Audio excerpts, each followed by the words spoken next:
بسم اللہ الرحمن الرحیم۔ الحمد للہ رب العالمین، والصلاة والسلام علی سید الانبیاء والمرسلین وعلی آلہ واصحابہ الطیبین الطاہرین وزوجاتہ امہات المؤمنین۔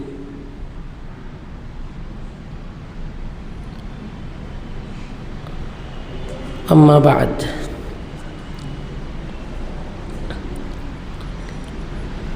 فاعوذ باللہ من الشیطان الرجیم، بسم اللہ الرحمن الرحیم۔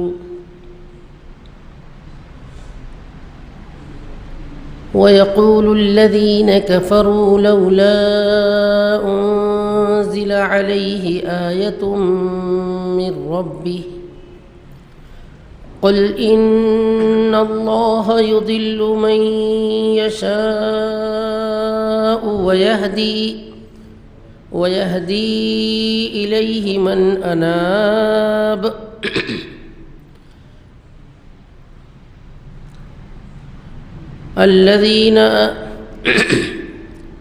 الذين آمنوا وتطمئن قلوبهم بذكر الله، ألا بذكر الله تطمئن القلوب، الذين آمنوا وعملوا الصالحات طوبى لهم وحسن مآب، كذلك أرسلناك في أمة قد خلت من قبلها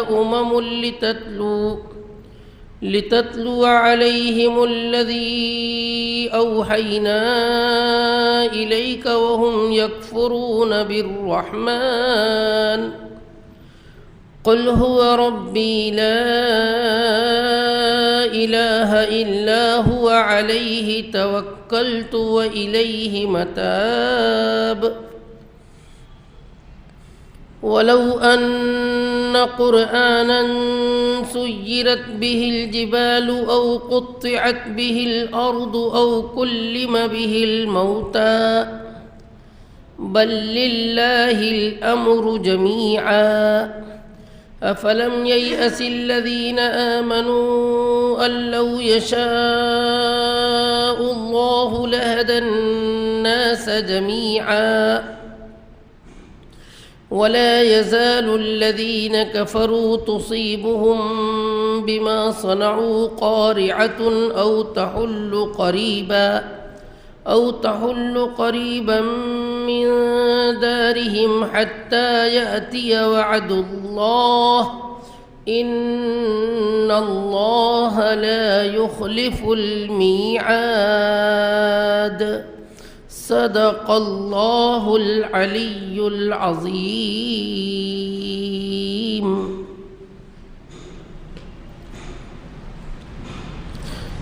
قابل صد احترام برادران اسلام، معزز و محترم بزرگوں، نوجوان دوستوں، مکرم خواتین اسلام،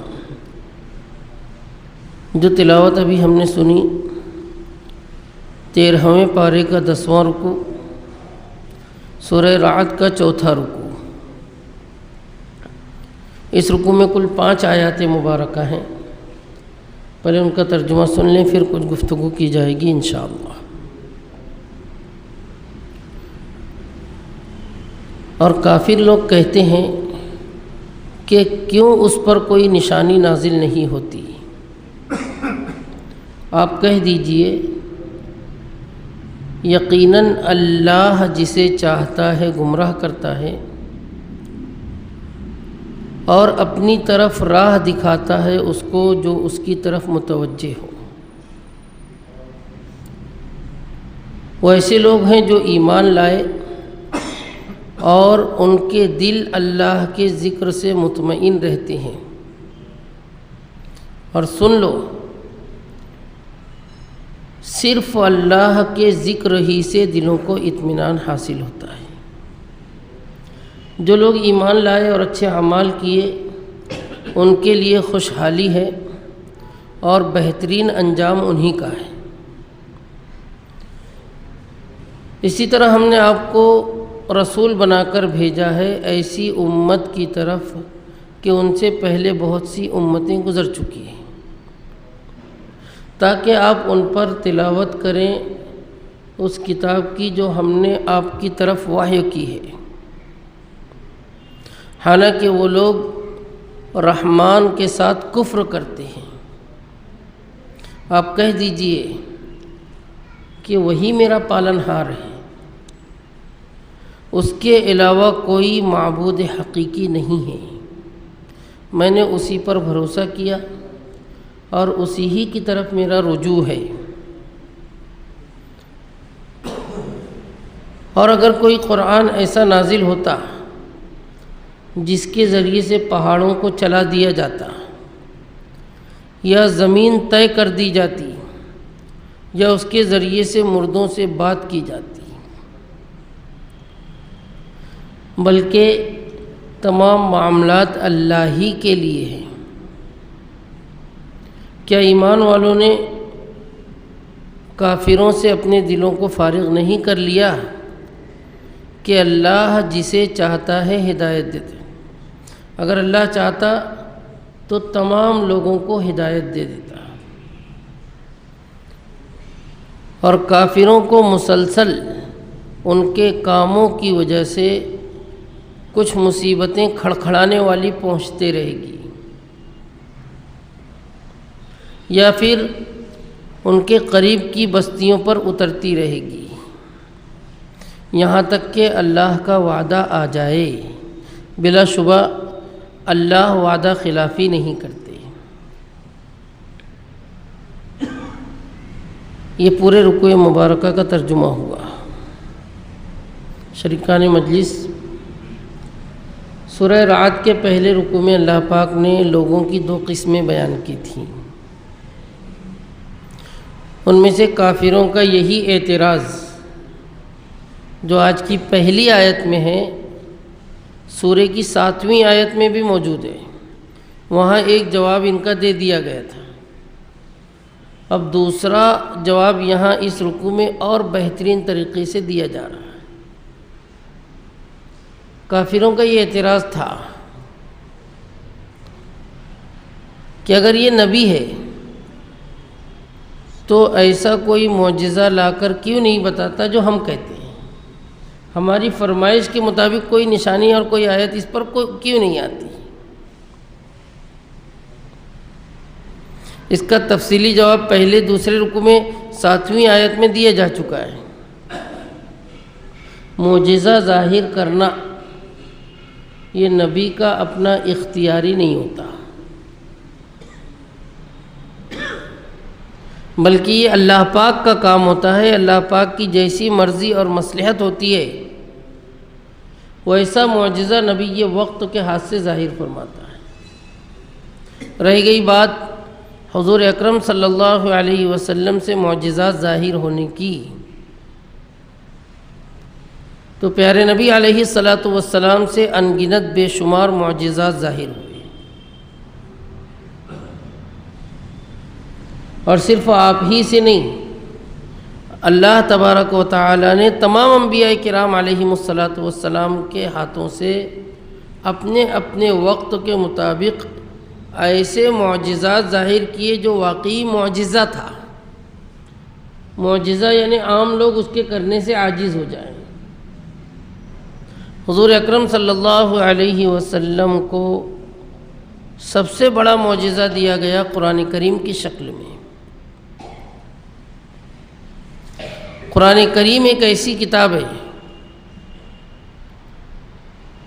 جو آسمانی کتاب بھی ہے، فرمان شاہی بھی ہے اور معجزہ بھی ہے، زندہ و جاوید کتاب ہے۔ پچھلی آسمانی کتابیں صرف کتاب اور فرمان الہی ہوتا تھا، اس میں معجزے کی تاثیر نہیں تھی۔ یہ بات حضور اکرم صلی اللہ علیہ وسلم کے زمانے میں تو شک پیدا کر سکتی تھی، لیکن ہمارے زمانے میں اس میں کوئی شک نہیں۔ صدیاں بیت گئی، قرآن کریم اپنے معجزے پر، اپنی چمک دمک پر، اپنے تمام چیلنج پر، تمام دعووں پر آج بھی قائم و دائم ہے۔ 1400-1500 برس میں تمام زمانوں میں موافقین کم، مخالفین زیادہ رہے،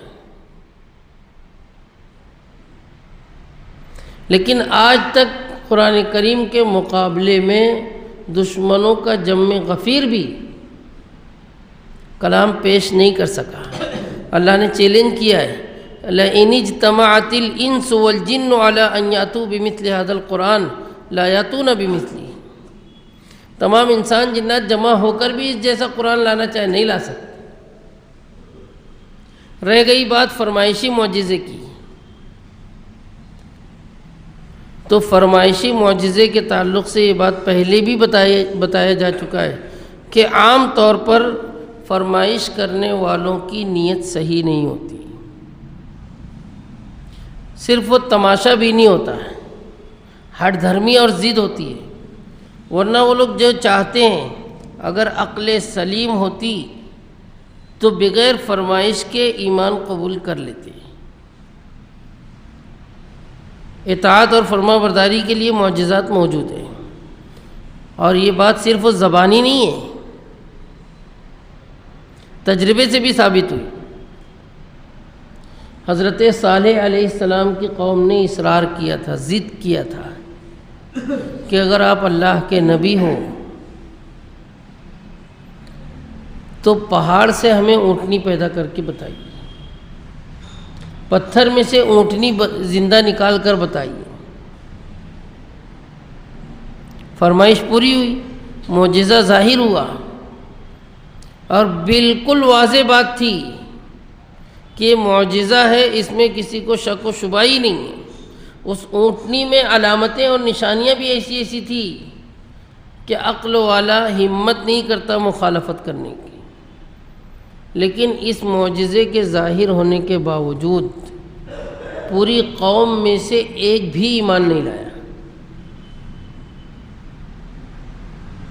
فرعون، سورہ اعراف میں ہم نے سنا، فرعون کو معجزات ایک دو نہیں، مسلسل 9 معجزات دکھائے گئے، 9،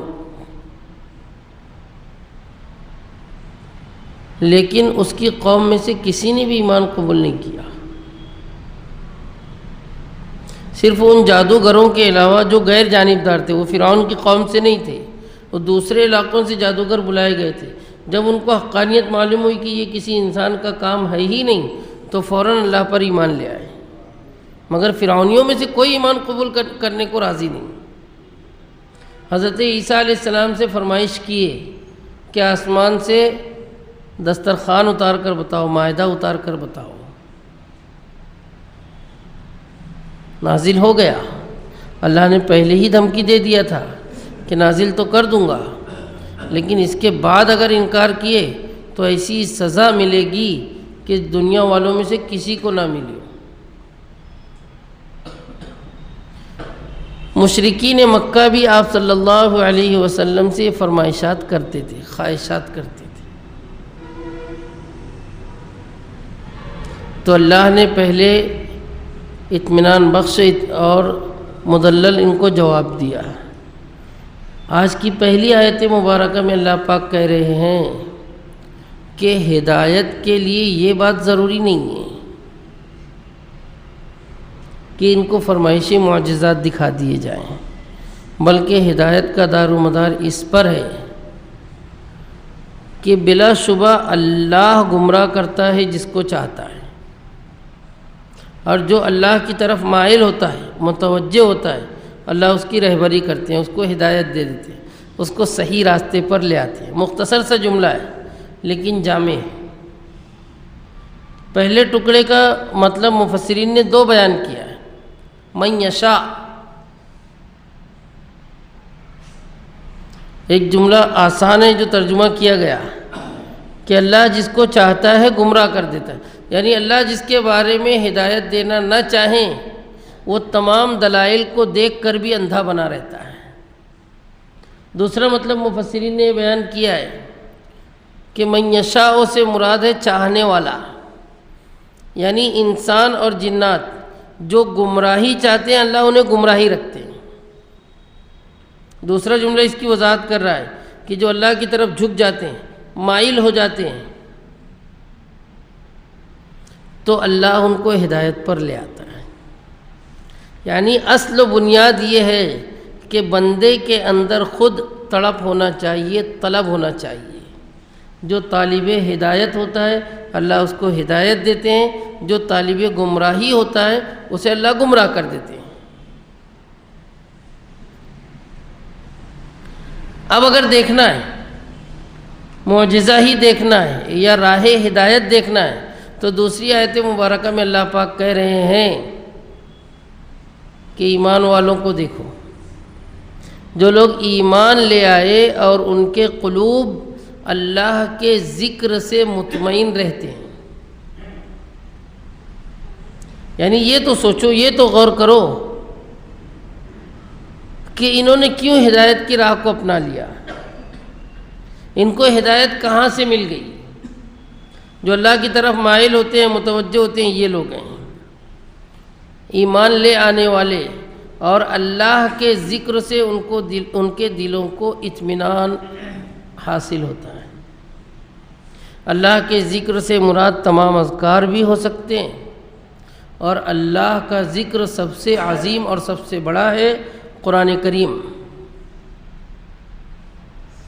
اسی لیے بعض مفسرین نے یہاں ذکر اللہ سے ترجمہ کیا، قرآن کریم سے ان کے دل مطمئن رہتے ہیں۔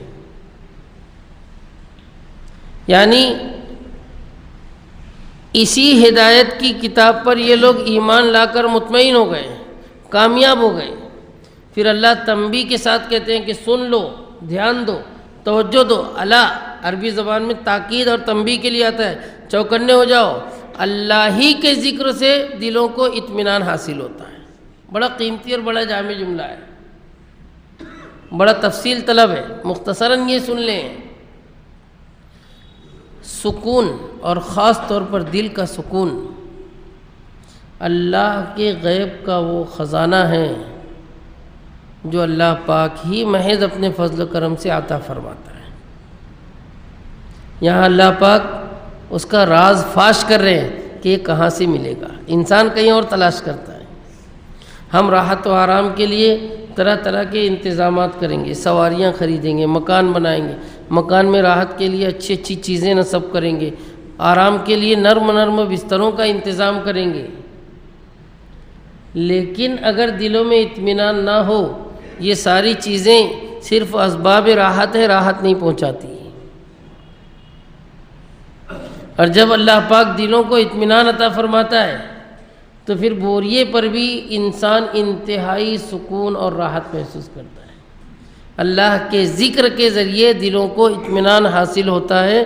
اللہ پاک صاف طور پر فرما رہے ہیں، تاکید کے ساتھ فرما رہے ہیں، اگر ہمیں قلبی سکون چاہیے، قلبی راحت چاہیے، تو اس کی بنیاد ہے کہ اللہ کے ذکر کو اپنائیں، خاص طور پر قرآن کریم کو اپنائیں، قرآن کریم کی تعلیمات کو زندگی ملے، سکون ہمارا حصہ ہوگا۔ اس کے علاوہ ہم دنیا میں کہیں اور سکون تلاش کرنے جائے، نہیں ملے گا، نہیں ملے گا، نہیں ملے گا۔ اللہ خود کہہ رہے ہیں، پروردگار عالم کہہ رہے ہیں کہ اللہ کے ذکر ہی کے ذریعے سے دلوں کو اطمینان حاصل ہوتا ہے۔ اور خلاصہ مضمون دونوں آیتوں کا یہ ہے کہ ایمان والوں کو اللہ پاک نے اپنے خزانہ خاص سے یہ قیمتی سرمایہ عطا کیا ہے۔ یہ دنیا میں انشاءاللہ انعام عاجل ہے، جو فوری طور پر ایمان پر، اللہ کے ساتھ منسلک ہونے پر، اللہ کے ساتھ جڑ جانے پر اللہ پاک نے عطا فرمایا ہے۔ اور پھر تیسری آیت میں اللہ پاک فرما رہے ہیں کہ جو لوگ ایمان لے آئے اور اچھے اعمال کرنے والے ہیں، طوبی لہم وحسن مآب، عربی زبان کے کلمات ہیں جن کی اردو زبان میں صحیح تفسیر نہیں ہو سکتی، اس کی منظر کشی نہیں ہو سکتی۔ ایک آسان ترجمہ کر دیا گیا کہ ان کے لیے خوشحالی ہے اور بہترین نتیجہ ہے۔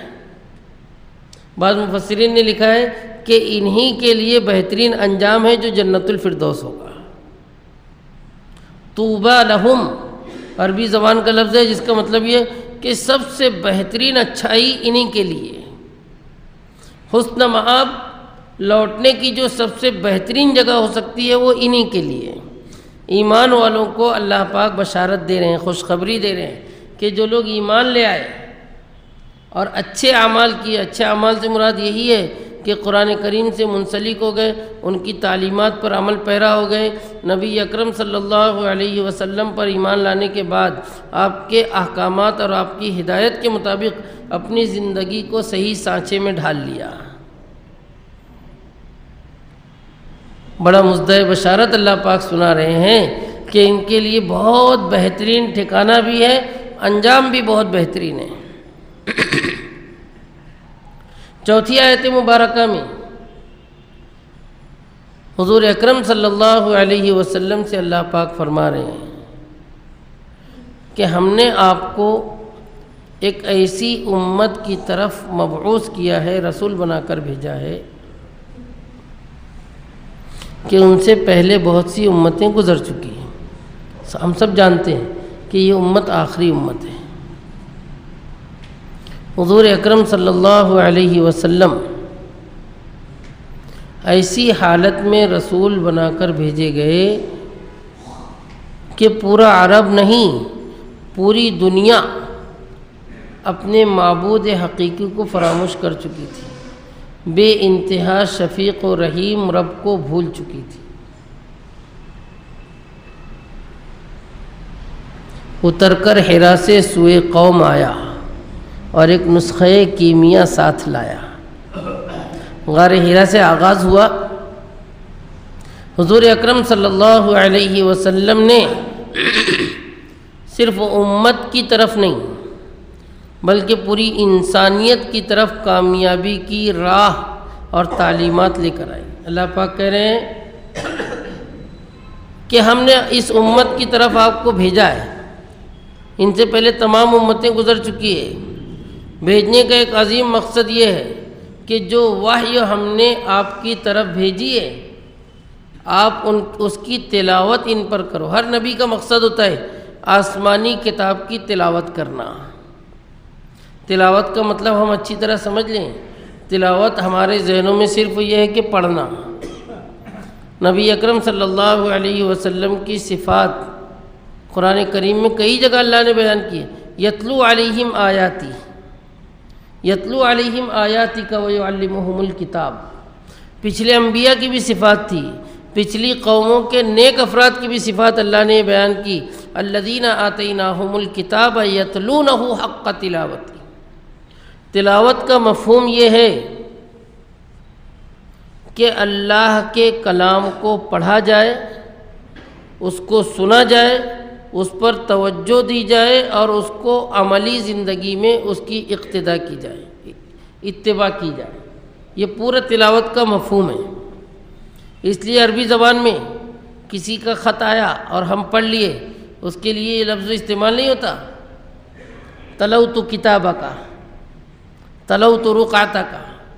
خط کی تلاوت نہیں ہوتی، حالانکہ وہ بھی پڑھا جاتا ہے، لیکن تلاوت اس کو کہا جاتا ہے کہ پڑھنے کے بعد اس کو سمجھ کر اس کی اقتداء کی جائے، اتباع کی جائے۔ حضور اکرم صلی اللہ علیہ وسلم سے اللہ پاک مخاطب ہیں کہ آپ ان پر ہماری وحی کی تلاوت کرو۔ انہیں اللہ نے کیا احکامات دیے ہیں، کن چیزوں کا حکم کیا ہے، کن چیزوں سے منع کیا ہے، ان کو بتاؤ۔ حالانکہ قوم کی کیا حالت ہے؟ وَهُمْ يَكْفُرُونَ بِالرَّحْمَنِ، اس رب کے ساتھ یہ لوگ انکار اور کفر کا معاملہ کرتے ہیں جو رحمان ہے، رحمان بے انتہا شفیق، بے پناہ مہربان۔ رحمان عربی زبان میں مبالغے کا صیغہ ہے جس میں بڑھا کر یہ بتایا جاتا ہے کہ اس کا رحم و کرم اتنا ہے، اتنا ہے، اتنا ہے کہ ہم تصور نہیں کر سکتے، سوچ نہیں سکتے۔ جو انتہائی مہربان بے پناہ مشفق ہے، اس کے ساتھ یہ لوگ کفر کا معاملہ کرتے ہیں، آپ اس کے احکامات ان کو بتاؤ۔ اور آخر میں آپ سے خطاب ہے کہ آپ یہ اعلان تو کر دو، وہی میرا رب ہے، جس رحمان کا تم انکار کر رہے ہو وہی میرا رب ہے، رب پالنہار، یعنی پیدا ہونے کے پہلے سے اس نے میری پرورش کی ہے، موت تک میرا وہی نگہبان ہے۔ رب اسی کو کہا جاتا ہے جو زندگی کے ہر مرحلے میں ہماری ضروریات ہم کو مہیا کرے۔ اور پھر نغمہ توحید بھی سنا دو، لا الہ الا ہو، اس کے سوا کوئی معبود برحق نہیں ہے، اس کے سوا کائنات میں کوئی ایسا ہے ہی نہیں جس کی عبادت کی جائے۔ اللہ نے حکم دیا ہے کہ پوری قوم کو یہ مژدہ سنا دو، یہ باتیں سنا دو، ماننے والے اس پر اور زیادہ مضبوط ہو جائیں گے، اور نہ ماننے والے صاف طور پر سمجھ لیں گے کہ آپ کا منشا کیا ہے، آپ کی تعلیم کیا ہے، آپ کو کیا خطاب اللہ نے دیا ہے۔ اور آخری میں آپ سے کہا یہ بھی بتا دو، وَإِلَيْهِ مَتَابٌ، اسی کی طرف میرا رجوع ہے، میرا لوٹنا ہے۔ دونوں مطلب ہو سکتا ہے کہ ہر معاملے میں میں اللہ ہی سے لو لگاتا ہوں، ہر معاملے میں اللہ ہی سے مدد طلب کرتا ہوں، اور دوسرا مطلب یہ ہے کہ موت کے بعد میں لوٹ کر اسی کے پاس جانے والا ہوں۔ موت زندگی کا خاتمہ نہیں ہے، بلکہ در حقیقت ایک عالم سے دوسرے عالم میں انتقال ہے۔ موت بظاہر زندگی کا اختتام ہے، لیکن دائمی زندگی کا آغاز ہے۔ اس کے بعد پھر ایسی زندگی ہے جس کے بعد کبھی فنا نہیں ہے، کبھی موت نہیں ہے۔ اس زندگی میں دو ہی چیزوں میں سے ایک ہے، یا تو جنت یا تو جہنم، ہمیشہ کی راحت و آرام، یا خدا نخواستہ ثم خدا نخواستہ ہمیشہ کی تکلیف پریشانی۔ اللہ نے منکرین کو اور معترضین کو یہ علمی جوابات دیے جس میں ان کے سوالات کے جوابات چھپے ہوئے تھے۔ مشرکین جو اعتراض کر رہے تھے، جو فرمائشیں کر رہے تھے، ان کا اجمالاً جواب دیا گیا۔ آخری اور 5ویں آیت مبارکہ میں مشرکین نے ایک خاص اعتراض کیا تھا، اس کا کھل کر جواب دیا جا رہا ہے۔ اس آیت کے پس منظر میں مفسرین نے لکھا ہے کہ ایک مرتبہ کچھ مشرکین جمع ہوئے بیت اللہ کے پاس، کعبہ شریف کے پیچھے اوٹ میں بیٹھ گئے۔ اس میں سردار مکہ ابو جہل مردود بھی تھا، اور ایک اور سردار تھا عبداللہ ابن امیہ۔ انہوں نے باہمی مشورہ کر کے اس کو قاصد بنا کر حضور اکرم صلی اللہ علیہ وسلم کے پاس بھیجا کہ جاؤ محمد سے گفتگو کرو صلی اللہ علیہ وسلم۔ اس نے آ کے مشرکین کی طرف سے حضور اکرم صلی اللہ علیہ وسلم کی خدمت میں یہ بات کیا، اے محمد صلی اللہ علیہ وسلم، اگر آپ چاہتے ہو کہ ہم سب مسلمان ہو جائیں، ہم سب آپ کے دین پر آ جائیں، پورا مکہ آپ کی اتباع کرنے والا ہو جائے، تو ہمارے 3 مطالبات ہیں، ان مطالبوں کو پورا کر دو، ہم سب آپ کو مان لیں گے۔ پہلا مطالبہ، مکہ مکرمہ پورا دیکھ لو آپ کیسا ہے، پہاڑی علاقہ ہے، پہاڑی نشیب و فراز ہے، کہیں بھی کشادہ زمین نہیں، کہیں بھی نخلستان نہیں، باغ نہیں، پودے لگانے کی جگہ نہیں۔ اگر آپ ہم کو یہ معجزہ دکھاؤ کہ ان پہاڑوں کو ہٹا کر دور کر دو اور یہ زمین کشادہ ہو جائے، کھیتی باڑی کے لائق ہو جائے، تو ہم آپ پر ایمان لے آئیں گے۔ آپ خود دعویٰ کرتے ہو کہ حضرت داؤد علیہ السلام کے لیے اللہ نے پہاڑوں کو مسخر کر دیا تھا، پہاڑ آپ کے حکموں کے تابع تھے، آپ کے ساتھ تسبیحات پڑھا کرتے تھے، اور آپ کا یہ بھی دعویٰ ہے، آپ کا یہ بھی دعویٰ ہے کہ آپ داؤد علیہ السلام سے افضل نبی ہو۔ تو یہ معجزہ پیش کرو۔ دوسرا مطالبہ، آپ کا یہ دعویٰ ہے کہ حضرت سلیمان علیہ السلام کے لیے ہوائیں مسخر تھی، ہواؤں کے دوش پر آپ بڑے بڑے سفر مختصر اوقات میں کر لیا کرتے تھے، تو ہمارے لیے بھی ہواؤں کو مسخر کر دو، ہم بھی جلدی سے سفر کیا کریں۔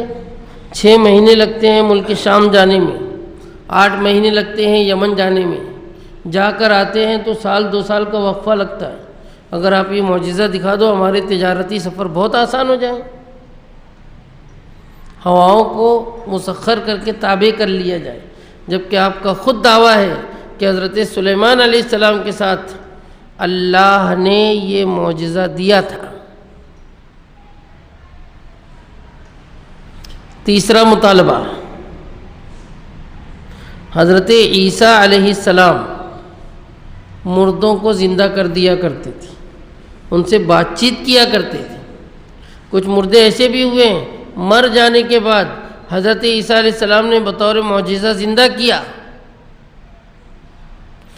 اور پھر وہ زندہ بھی رہے، مزید نکاح بھی ہوا، اولاد بھی ہوئی، اور آپ کے دعوے کے مطابق آپ ان سے افضل نبی ہو۔ تو آپ ذرا ہمارے ایک جد امجد قصی کو زندہ کر دیجیے، قصی ابن کلاب، حضور اکرم صلی اللہ علیہ وسلم کے 5ویں جد امجد ہیں سلسلہ نسب میں۔ ان کا احترام پورا قریش کیا کرتا تھا، اور قصی ابن کلاب ہی کی زمین دار الندوہ بنائی گئی تھی بیت اللہ کے قریب، اور بہت ساری یادگاریں تھیں، پورا قریش احترام کرتا تھا۔ تو ان کو تھوڑا زندہ کرو قبر سے، ہم ان سے صرف ایک بات پوچھ لیں تمہارے بارے میں کہ یہ سچا نبی ہے کہ جھوٹا نبی ہے۔ اگر وہ بول دیں گے کہ یہ سچا نبی ہے، تمہارا معجزہ بھی دکھ جائے گا، ہماری بات کی تصدیق بھی ہو جائے گی، ہم سب آپ پر ایمان لے آئیں گے۔ یہ 3 مطالبے مشرکین کے گروہ کی طرف سے حضور اکرم صلی اللہ علیہ وسلم پر پیش کیے گئے۔ بعض صحابہ کرام کے دل میں یہ خیال آیا کہ کاش آپ اللہ سے دعا کر دیں اور یہ معجزات ظاہر ہو جائیں تو پورے مکہ مسلمان ہو جائے اور یہاں امن و امان کی فضا قائم ہو جائے۔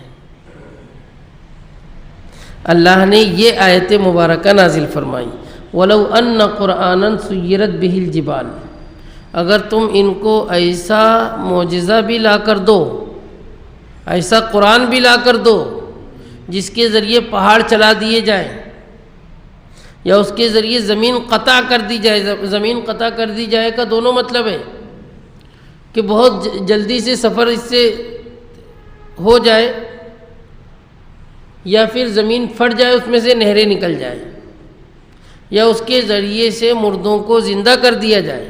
اگر ایسا قرآن بھی ہوتا، آگے جواب اللہ نے خود ہی محذوف کر دیا، یہ ایمان نہیں لائیں گے، ایمان نہیں لائیں گے۔ ان کا مقصد ایمان لانے کا نہیں ہے، فرمائش کرنے والوں کے مقصد ایسے ہی ہوتے ہیں، نہیں مانیں گے سو نہیں مانیں گے، ایمان تو لائیں گے نہیں لیکن اللہ کے عذاب کو دعوت دے دیں گے۔ اگر فرمائشی معجزے کے بعد ایمان نہیں آیا تو اللہ کا عذاب یقینی ہوتا ہے۔ تھوڑا سا رک کر ہم تھوڑی سی اس کی تفصیل سمجھیں۔ پہلی فرمائش تھی ان کی کہ پہاڑوں کو چلا دیا جائے، پہاڑ اپنی جگہ سے ہٹ جائیں۔ اگر ماننے کی صفت ہوتی تو اس سے بڑا معجزہ ان کو شق القمر کا دکھایا گیا تھا، چاند کے 2 ٹکڑے ہو گئے تھے، سب نے مانا تھا، اقرار کیا تھا، اعتراف کیا تھا۔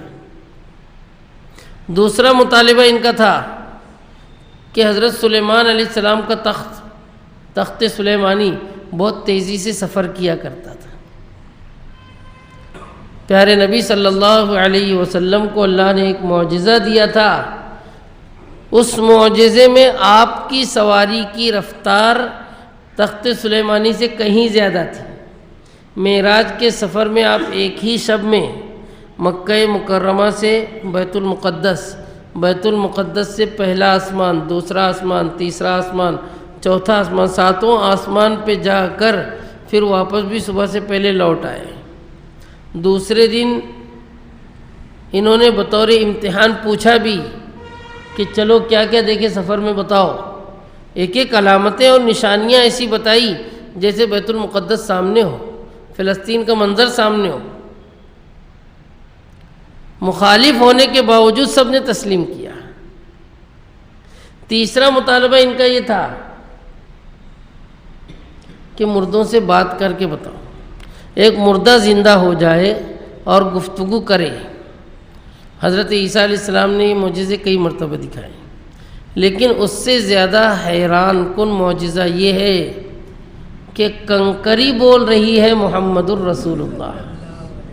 یہی تھا ابو جہل، اسی کے ہاتھ میں وہ کنکریاں تھیں جس نے کلمہ پڑھ کر سنایا تھا، لا الہ الا اللہ محمد الرسول اللہ۔ اگر ماننے کی صفت ہوتی تو اس سے اعلیٰ درجے کے معجزات موجود تھے، جس کا نتیجہ بالکل صاف سمجھ میں آتا ہے کہ اگر ایسا معجزہ بھی آپ ان کو دکھا دو گے نہیں مانیں گے۔ عقل مند کے لیے ایسے دلائل موجود ہیں جو آپ کی نبوت کو تسلیم کر لے، توحید کی تعلیم کو مان لے۔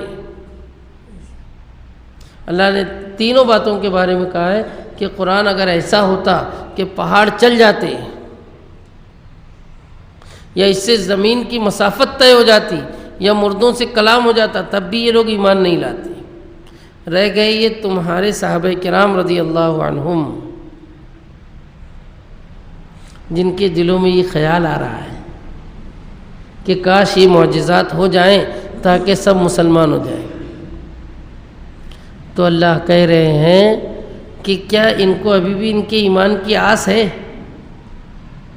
ان کو دل میں یہ بات نہیں بیٹھی کہ نہیں ماننے والا نہیں مانے گا، تو ہی نہ چاہے تو باتیں ہزار ہیں۔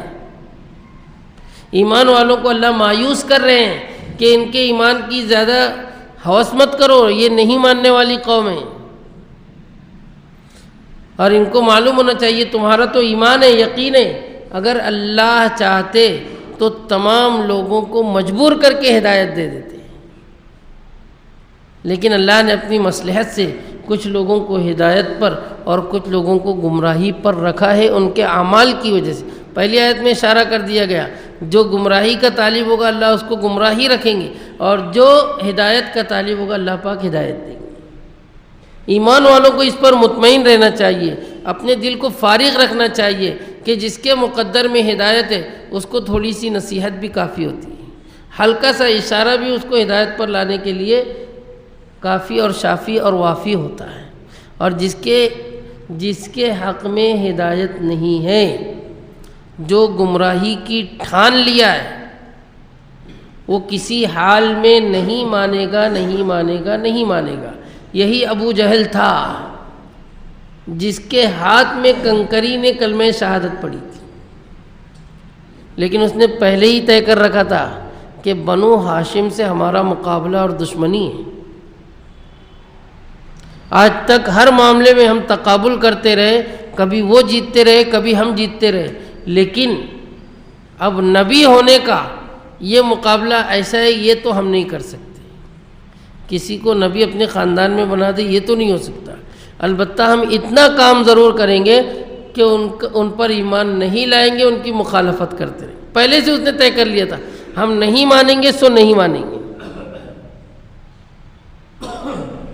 آیت کے اخیر میں اللہ پاک کہہ رہے ہیں کہ مسلسل کافروں کے ساتھ اللہ یہ عمل کرتے رہیں گے کہ ان کو کوئی کھڑکھڑانے والی مصیبت میں مبتلا کریں گے۔ قاریعۃن، عبداللہ ابن عباس رضی اللہ تعالیٰ عنہما فرماتے ہیں جس سے انسان دہل جائے۔ کبھی خود ان کے اوپر مصیبت نازل ہوگی اور کبھی ان کے اطراف کی بستیوں پر مصیبتیں آتی رہے گی، ان کو بند آنکھ کھولنے کے لیے، ہدایت پر لانے کے لیے۔ کبھی قحط، کبھی سیلاب، کبھی کچھ۔ مشرکین مکہ کی طرف اشارہ ہے کہ ان پر قحط سالی بھی پڑی، پھر غزوات ہوئے، مسلسل غزوات میں ان کے افراد کبھی مارے جا رہے ہیں، کبھی قید کیے جا رہے ہیں، ذلت کا سامنا ہو رہا ہے۔ اور قریبی بستیوں پر بھی اللہ پاک حالات اتارتے ہیں۔ اس سے ایک بہت قیمتی نصیحت ملتی ہے کہ اطراف و مضافات میں دوسرے علاقوں میں اگر اللہ کی کوئی ایسی پکڑ آ جائے تو یہ ہر ایک کے لیے عبرت کا سامان ہونا چاہیے۔ ہمارے زمانے میں عام طور پر تماشا گاہ بن جاتا ہے، کہیں آگ لگ جائے، کہیں طوفان آ جائے، کہیں سیلاب آ جائے، یا کوئی اور اللہ کی طرف سے کوئی سخت مصیبت واقع ہو جائے، نعوذ باللہ من۔ سوشل میڈیا کا زمانہ ہے، ہم اس کی ویڈیو بنانے میں اور تصویر بنانے میں ایسے مگن ہوتے ہیں کہ اسباب کے پیچھے لگ کر مسبب الاسباب کو بھول جاتے ہیں۔ یہ بات ہمارے ذہنوں سے نکل جاتی ہے کہ اصل کام اس کا ہوتا ہے جو قادر مطلق ہے۔ اللہ پاک کہہ رہے ہیں مسلمانوں کو، صحابہ کرام کو تسلی دے رہے ہیں کہ اللہ مسلسل یہ کرتے رہیں گے یہاں تک کہ اللہ کا وعدہ آ جائے، حتیٰ یأتی وعد اللہ۔ اللہ کے وعدے سے کیا مراد ہے؟ مفسرین کہتے ہیں اللہ کے وعدے سے اس وقت مراد تھا فتح مکہ۔ صحابہ کرام کے دل میں یہی تڑپ آئی تھی کہ کاش یہ معجزات آ جاتے تو پورے مکہ کے لوگ مسلمان ہو جاتے، ہم سب خوشحال ہو جاتے، امن و امان قائم ہو جاتا۔ اللہ ایک دن اپنا یہ وعدہ پورا کر کے رہے گا۔ چنانچہ چند ہی برسوں میں، 10 برس کے بھی اندر اللہ پاک نے مکہ کو فتح کر دیا۔ مسلمانوں نے ظلم و ستم کی حالت میں مجبور ہو کر مکہ کو چھوڑ دیا، اپنے گھر بار کو خیر بات کہہ دیا، لیکن اللہ نے اپنا یہ وعدہ پورا کیا کہ کچھ ہی دنوں میں، کچھ ہی سالوں میں پورا مکہ دارالاسلام بن گیا، بلکہ پورا جزیرہ عرب کفر و شرک سے پاک کر دیا گیا۔ اللہ وعدہ کر رہے ہیں کہ جب تک اللہ کا یہ وعدہ آئے گا اللہ پاک کا یہی سلسلہ جاری رہے گا۔ اور دوسرا مطلب یہ ہے کہ قیامت آ جائے۔ اللہ کا وعدہ ہے قیامت آئے گی تو وہاں ہر ایک کو کیفر کردار تک تو پہنچایا جائے گا، لیکن قیامت سے پہلے اللہ کا یہ معاملہ ہے منکرین و کفار کو حالات کے ذریعے جھنجھوڑتے رہتے ہیں۔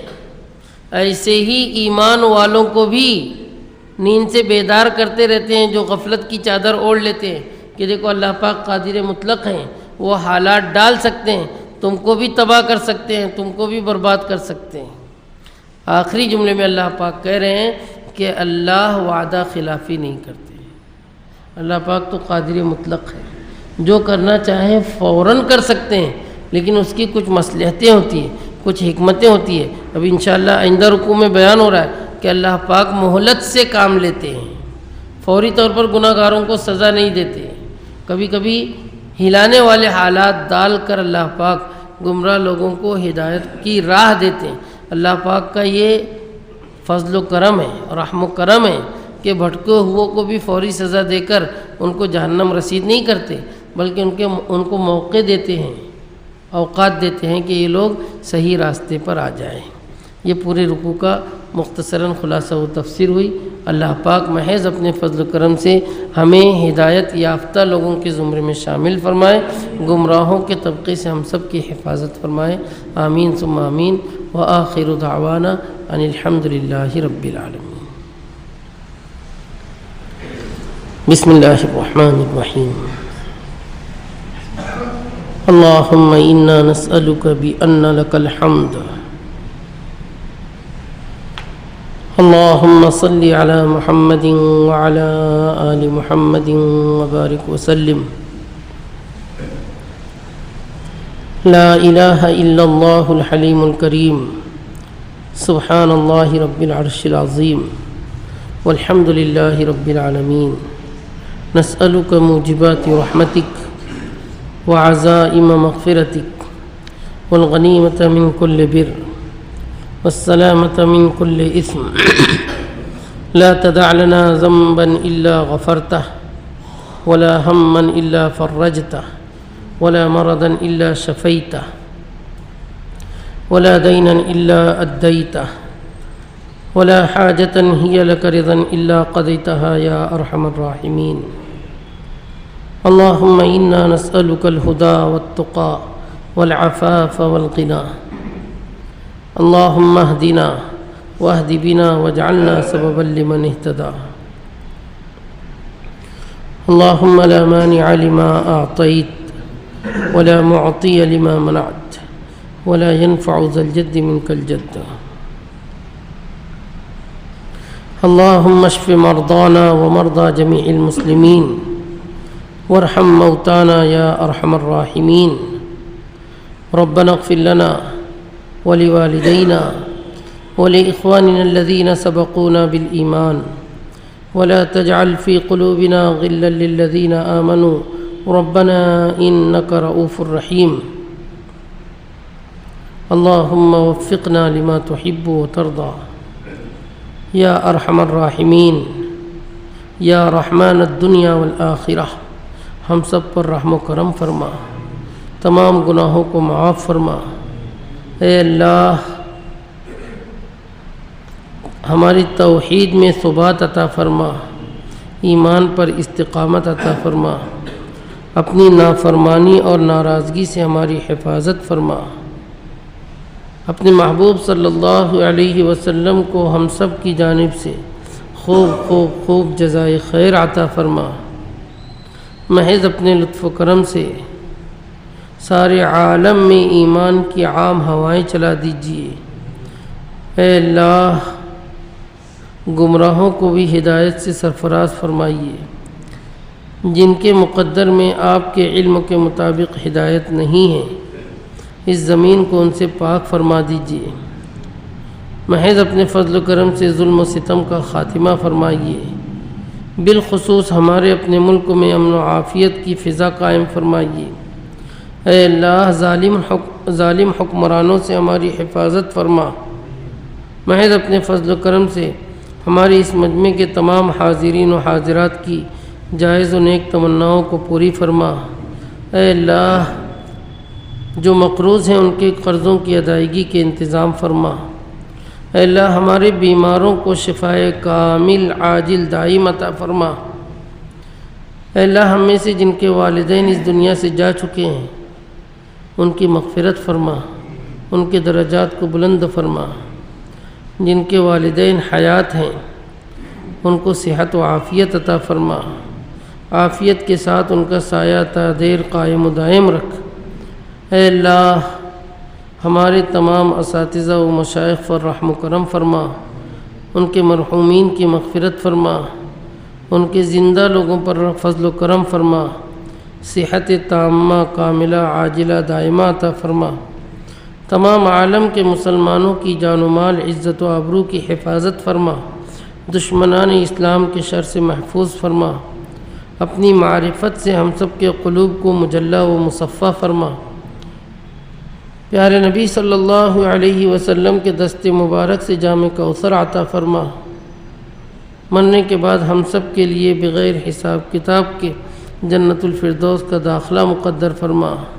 ربنا تقبل منا انك انت السميع العليم وتب علينا انك انت التواب الرحيم. وصلى الله تعالى على خير خلقه سيدنا ومولانا محمد وعلى آله وأصحابه أجمعين برحمتك يا أرحم الراحمين.